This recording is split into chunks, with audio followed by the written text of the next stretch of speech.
Assalamualaikum warahmatullahi wabarakatuh. Perkenalkan, nama saya Putri Rahayu dengan NIM 21020100021 dari Prodi Pendidikan Agama Islam. Pada kesempatan kali ini saya akan menjelaskan materi mengenai evaluasi pembelajaran blended learning dan pengembangan bahan ajar interaktif.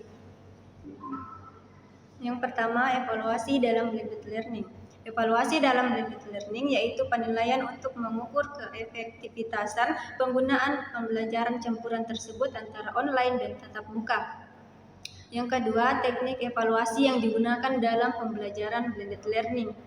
Evaluasi formatif adalah penilaian yang dilakukan di tengah proses pembelajaran untuk menentukan apakah proses pembelajaran berlangsung sesuai yang diharapkan atau apakah ada kendala yang dihadapi, yang kemudian dapat diperbaiki sebelum pembelajaran selesai dilaksanakan. Evaluasi sumatif adalah penilaian terhadap tingkat keberhasilan yang dicapai proses pembelajaran dalam mencapai tujuan pembelajaran.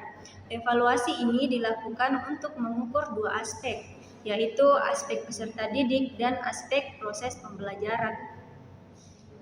Dalam konteks blended learning, evaluasi formatif dilakukan pada setiap langkah-langkah pembelajaran selama proses belajar berlangsung.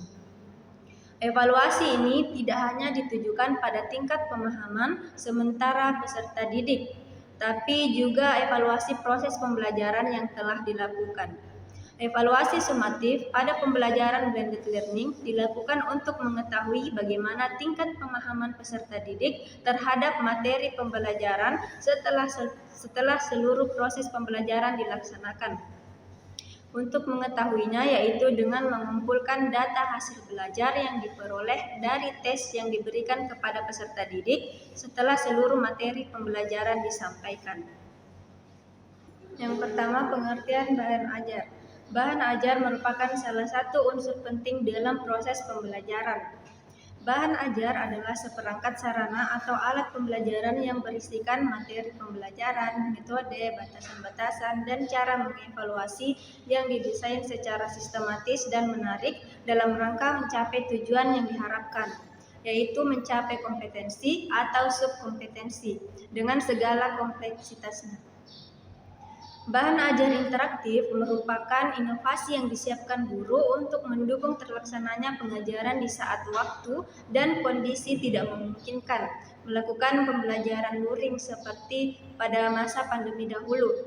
Disebut bahan ajar interaktif karena berisi kumpulan materi ajar yang komplit dengan menggunakan kombinasi teks, audio, video, dan grafik yang interaktif sehingga dapat terjadi hubungan antara pengguna dengan bahan ajar yang digunakan, di mana dapat membuat meningkatnya keefisienan dalam proses pembelajaran, motivasi serta keaktifan siswa saat belajar yang berfokus kepada siswa itu sendiri.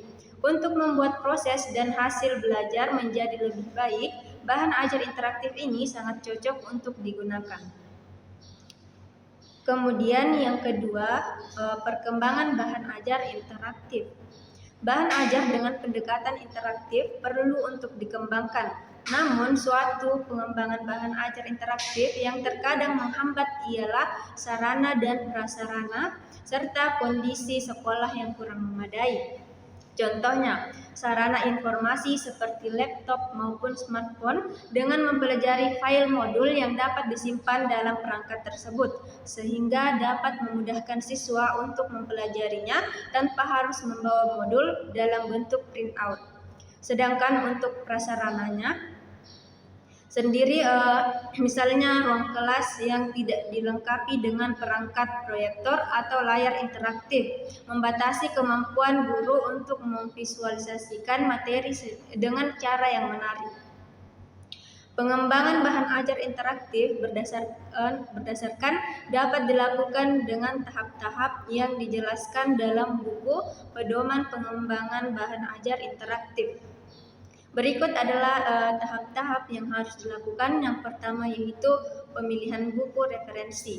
Pilih buku referensi yang sesuai dengan tema dan tingkatan pendidikan yang akan ditetapkan. Yang kedua, pembuatan skenario pembelajaran. membuat skenario pembelajaran yang menggunakan kompetensi dan indikator-indikator kompetensi.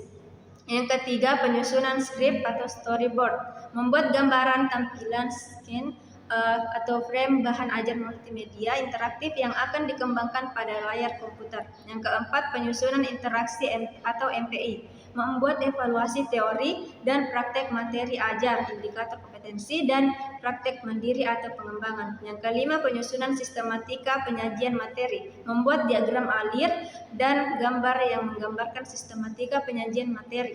Yang keenam, proses produksi bahan ajar, membuat prototipe bahan ajar, melakukan uji coba dan membuat perbaikan prototipe.